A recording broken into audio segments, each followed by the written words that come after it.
να μιλήσω για εσένα χρειάζονται πολλά τραγούδια.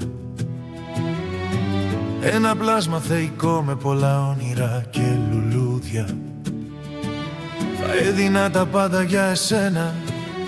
Θέλω να σε πάω να χαζεύουμε το ηλιοβασίλεμα στη Σαντορίνη, μα πλέον δεν μπορούμε. Δεν είσαι εδώ, τι να κάνω με τα άλλα μάτια, αφού δεν έχω τα δικά σου, χάθηκαν τα μονοπάτια. Το πιο ευχάριστο πράγμα στη ζωή μου ήταν που κοιμόμασταν μαζί. Κι εγώ σε χάιδευα σιωπηλά μέχρι να ξημερώσει η αυγή. Σε έχω ερωτευτεί πάρα πολύ, το ξέρει μόνο η καρδιά, που ακόμα και τώρα όποια κι αν κοιτάζω δεν μου καίγεται καρφί. Μαζί σου ένιωθα πως όλα είχαν χρώμα και ζωή. Τώρα οι νύχτες μου είναι άδειες κι η σιωπή με κυνηγεί. Και ας μου λείπεις το πρωί, μόνο εγώ το ξέρω.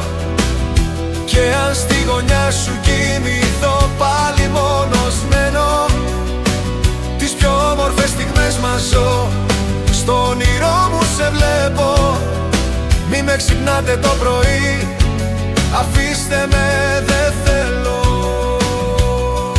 Κοιτάζω φωτογραφίες μας και χάνομαι στις ώρες. Μετράω τις στιγμές που ζήσαμε σαν αμέτρητες οι χώρες. Κάποτε ήσουν δίπλα μου και όλα είχαν σημασία.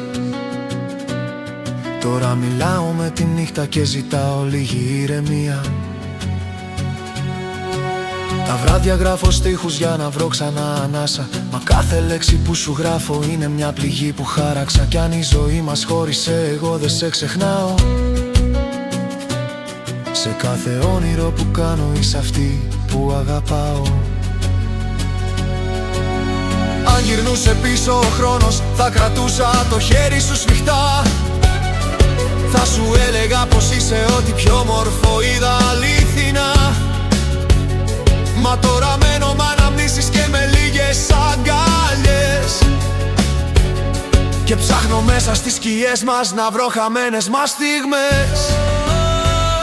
Κι ας πέρασαν οι μέρες, η καρδιά μου επιμένει να περιμένει ένα μήνυμα που ίσως ποτέ δεν έρχεται, μένει. Μα όσο ζω θα κουβαλάω το άρωμά σου σαν φυλαχτό, γιατί για μένα ήσουν πάντα κάτι μοναδικό. Και ας μου λείπεις το πρωί, μόνο εγώ το ξέρω. Και αν στη γωνιά σου κοιμηθώ πάλι μόνος μένω, τις πιο όμορφες στιγμές μας ζω, στα όνειρά μου σε έχω. Μην με ξυπνάτε το πρωί, αφήστε με, δεν θέλω.